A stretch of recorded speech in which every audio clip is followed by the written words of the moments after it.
Top of the hour, guys. We are here with another episode at the Illusion of Liberty podcast, and I'm going to be talking about economical captivity. I know y'all already thinking about the economy. Some of us are already thinking about finances, income, all the stuff that revolves around the coin, okay, the moolah, the dinero, right? Dead presidents. Okay, so we're thinking about that because in this society, in the American society, and even other countries that are ran by an empire or a government over everybody, we're all thinking about money because that's what this world says we need to so-called be free, right? And if you gotta pay for it, you're not free. Because I know a lot of people think they already free. They be like, I ain't confined. I'm not in captivity. You know what I'm saying? Because they think of captivity as like physical or enslavement. But your mind could be in captivity, right? You can be under mental captivity. You can be under, again, physical captivity. You could be under recreational captivity, where you're not as social and outgoing. You could be, and you may not believe this, but all of those forms of captivity leads back to a government, some higher institution over everybody, right? Um, all roads leads back to Rome, basically. But I'm going to be talking about today a specific captivity, which is economical captivity. So this is episode 5, I believe, and we're going to be talking about how you're not free because of economical captivity. Even though you may work, you get your income, you get your paycheck, or you have a business, you get income, whatever. You still gotta go in somebody's grocery store. You still gotta go in somebody's store to get your essentials like toilet tissue, deodorant. You still gotta go in somebody's grocery store to get food. If they close down or something happened, like what happened with the pandemic, you can't get a hold of it. You can't get it. You know what I'm saying? We don't have ownership, and we're under somebody else's government, right? And system and rituals. So, but yeah, we're gonna talk about economical captivity. Let me go ahead and play the intro.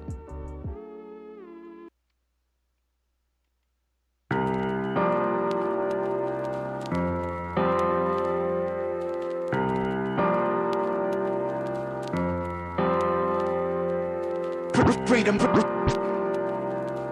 freedom, freedom over fame.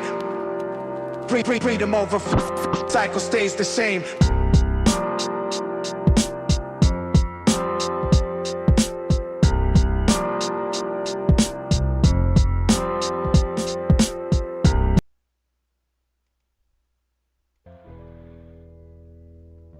When I liberate myself, I liberate others. American activist Fannie Lou Hamer. Welcome to the Illusion of Liberty podcast. I'm the host, Bianca Butterpecan.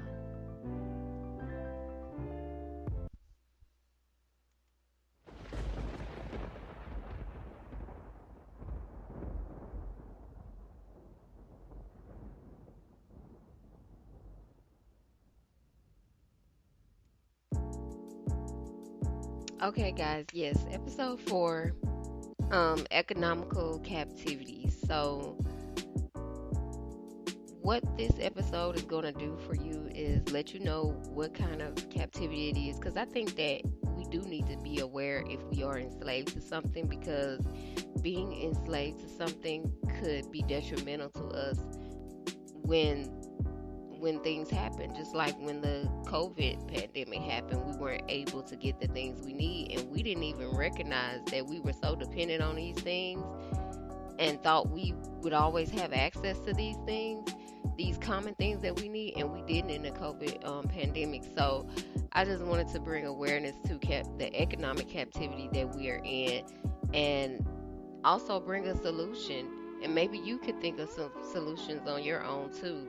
And it don't matter if you're young or mature. You be aware and then try to make some solutions for you and your family so that, y'all won't have to be, you know, stuck in the middle of nowhere. Because a lot of people, when that pandemic hit, it was everything shut down. You couldn't get gas.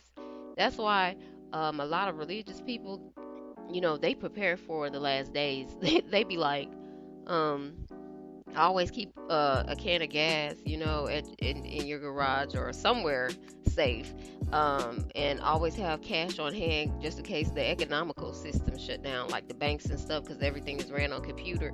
And just always keep some cash on hand. I think they say at least $1,000 at home, because we had a pandemic already in my generation at least. And Gen Z, you've already experienced it as well. And people before our time experienced the bubonic plague and stuff like that. So these things happen. You just got to be prepared. And I'm gonna say this: these days it seems to be happening a lot more, like a tire short, rubber shortage, and all these other recalls on food. I mean, we just got to start not depending on what the government has told us to depend on all these years. Their retail groceries and all of that stuff.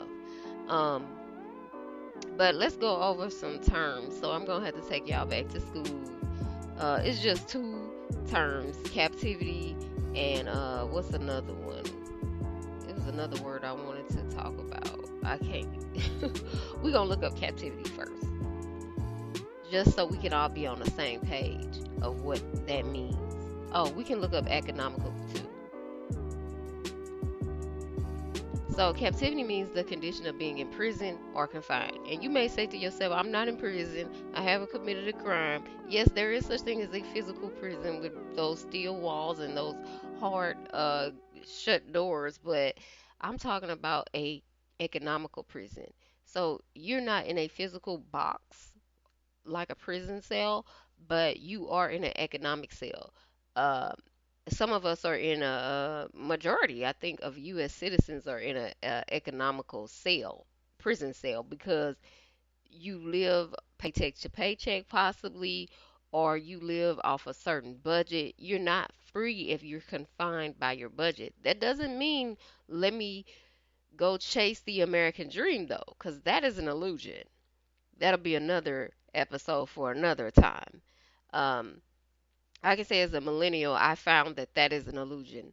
There is no such thing as an American dream. So that doesn't mean go get more money and then you'll have more freedom. See, the idea of freedom is you don't need money. The freedom means your life is not dependent on money. Let's go all the way back to Sunday school when Adam and Eve was in the garden. They didn't work. The original plan for man and woman was to not work. Of course, we live in an American society where we have to work. That's why we work. But originally, you were supposed to depend on the land, meaning that you would need to go to a grocery store for deodorant or any store for deodorant because you have the land that produce food and herbs and spices and ingredients to make your own deodorant for a week, for a month. You can make multiple bottles of deodorant. Um, you have your land that produces tomatoes where you can make hot sauce, where you can make ketchup, where you can make your own condiments and tons of it, right? As much as the land will produce you. So the idea of freedom is something that you don't have to pay for. And no, Adam and Eve didn't even have to pay for seeds to grow these crops. So even paying for seeds is a part of not freedom because you got to pay for the seed. Why do I have to pay for seeds? I get cucumbers. I can take the seeds out of my cucumbers and plant them. I can take the seeds out of my lemons and plant them. But do we do that? No, we throw it away. We take the seeds out. We throw them away. We go buy more lemons in their groceries, right? Because these businesses that are created by people, they pay taxes to the government, and the government regulates those businesses, right? Government regulates our grocery stores. The government regulates products. Our products go through Food and Drug Administration. The government regulates our medicine, and how to treat diseases with the the CDC. So the government has a lot of influence and a lot of involvement in everything that we do. So that's why I wanted to mention that we are in economical captivity. Now we can look up what does economical mean.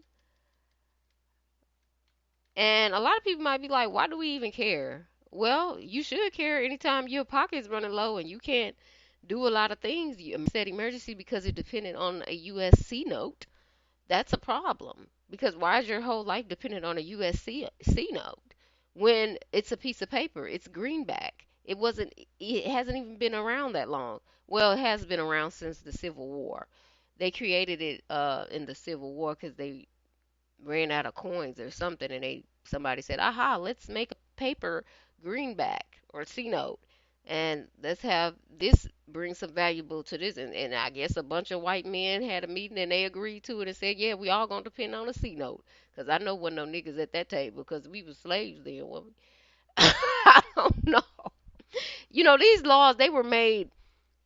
The laws of commerce and all these laws they were made way before you, me, probably even my grandmother. Like and we just following them. We just following them because we were born into it. When you're born into stuff, you can't really go against the grain. People think, oh, she's crazy or he's crazy. It's a conspiracy theorist person. I mean, why are we following years that are old as dirt? Though? I mean, why are we following laws that are old as dirt? But anyway, economical means giving good value or service in relation to amount of money. So this is in relation to amount of money, time, and effort. Okay, you gotta use your time to get the money, right? Got to put in the time to get the money. Only the rich people and the capitalist people and the people on top of society don't have to use their time to get money. They use money to get money. They make their money work for them. These are big investor type of people, right? Investors. Regular people on average use their time to get money. Some people you don't got a problem like, what's wrong with working? Nothing's wrong with working. Okay, nothing is wrong with working. Go get your money. Nothing is wrong with that because even if we weren't dependent on the U.S. dollar, we still have to work to grow the food and crops and spices on our land.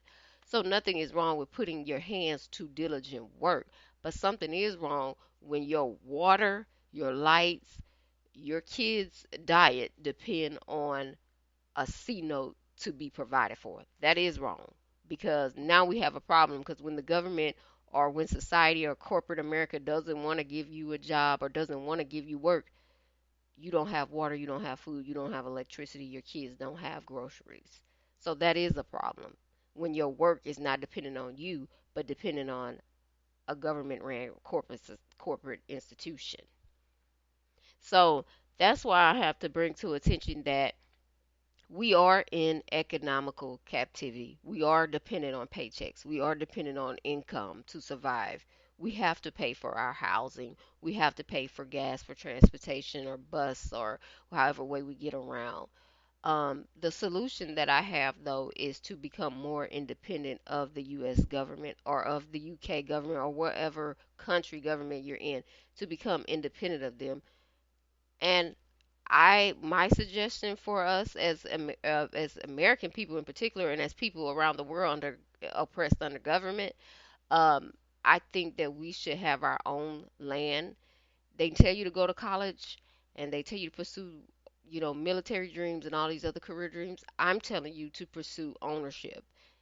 You can have a business, but make sure your primary goal is to get land. Look up prices. Don't talk yourself out of buying land. Look up the prices first and make a budget. Buy that land. You won't totally own that land because, of course, in American society, you have to pay taxes on land, but you can grow whatever you want on that land. You can produce tons of food from that land. You can make your hair products, your teeth products, your hygiene care products, all from the ingredients produced from land. You can live off the land. Yes, we like money. Keep getting it as long as it's circulating. But eventually, money will not be a currency anymore, especially not paper currency, because we're already moving towards digital currency. But anyway, my last note on this episode is young or old, invest in land, look up land, group up with your friends about land. And I'm going to leave it at that. See you guys next episode.